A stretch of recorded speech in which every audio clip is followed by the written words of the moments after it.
Magpapanggap na ba ako na ako ay masaya kahit ang totoo ay talagang wala ka na.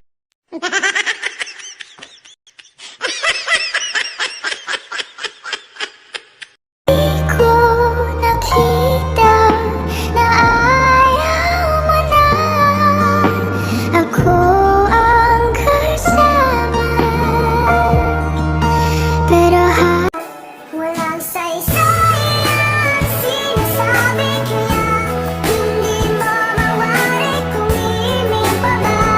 Mananahimik na lang at sa tuwing magpapaliwanag, pakinggan mo naman ito. Akala mo ikaw lang ang marunong tumba. Ano ang problema mo? Ang problema mo tayo, sabihan, balaya ka nga, lugurot mo. Share your problem, man.